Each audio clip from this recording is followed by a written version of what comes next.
नमस्कार दिनै फुंनि 9टा 10टानिफ्रायनो गोबां जायगायावहाय गिदिंबाय गोबां जायगायावहाय गामि ओनसोल बिथांमोना गावसोरनो प्रग्राम बानायनानै जोंखौ लेंहरदों बिथांमोननि लेंहरनाय बायदियैनो गोबां जायगायाव थांबाय माखासे जोंबो प्रग्राम बानायहरदों दिनै फुंनि 9टा 10टानिफ्रायनो दासिमबो प्रग्रामा जोबाखै गोबां प्रग्राम दंबावो मोनथाम मोनब्रैसो खालामनो हाबावगोन खोमा बेनि उनाव हानाय नंला गोबां नाजासेयावबो दिनै गोबां जायगायाव सहैजोबनो हायाखिसै आरो समाबो सर्ट बेनिखायनो बबेबा ओनसोलफोराव जों सहैस्लाबनो हायाबाबो रायजो राजाफ्रा जाहाथे दुखु मोना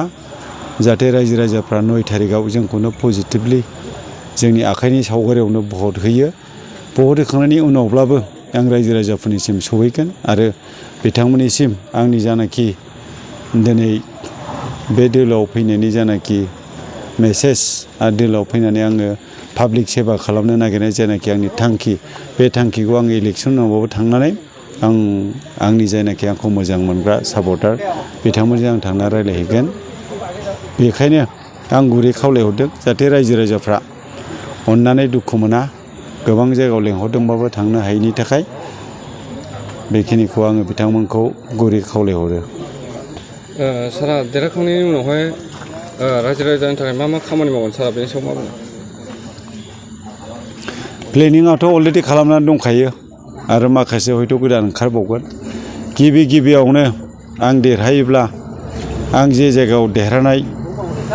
समस्ति बे कनस्टिटिउसनखौ सबसे सिगाङावनो आङो बेयाव थानाय जेसेबां जाति जनजाति दङ धर्म दङ बिथांमोनखौ लोगो हमनानै बिथांमोनजों जोंजों आरो बे ओनसोलनि गासिबो रायजो राजाफोरजों जों जयैनो सुख सान्ति मोनसे न'खरनि बायदि जों रायजो जानो निस्सय आङो रायजो जानाय एबा बिथांमोनखौ रायजो जाहोनो आङो निस्सय नाजागोन आरो बिनि उनाव बे रायजो जानाय मोनफ्रोमबो फेमिलिनि थाखाय मा सुबिदानि गोनांथि दङ बेखौ आङो गभर्नमेन्टनिसिम बे मेसेजखौ आङो लानानै थांगोन आरो बिनि उनाव बे ओनसोलाव रायजो जाग्रा जानाखि रायजो राजाफोर बिथांमोननि सुबिदानि थाखाय स्कुल हस्पिटाल गोबां आरो जेंनायाव गोलैजानानै थानाय एबा समस्यायाव थानाय जायनाखि समस्या बे समस्याफोरखौ आङो बोस्रांनो थाखाय आं जथेस्थ' जत्न खालामगोन आरो बेनि उनाव मोनसे समस्थिल' नङा आं जेसेबां हायो आंनि जानाखि केपासिटिजों आंनि केपाबोलजों आङो जेसेबां हायो रायजो राजाखौ आरो जोंनि समाज ससाइटि एबा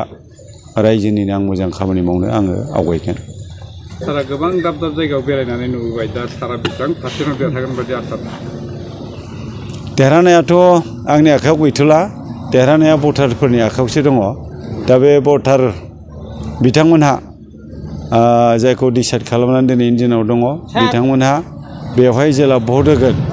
बेहाय भट होनानै बिथांमोनहासो देरहागोन ओंखायनो आं बे पार्सेन्टखौ भटारफोरनि सायावसो हगारनानै होबाय आरो भटारफ्रासो बेखौ डिसाइड खालामगोन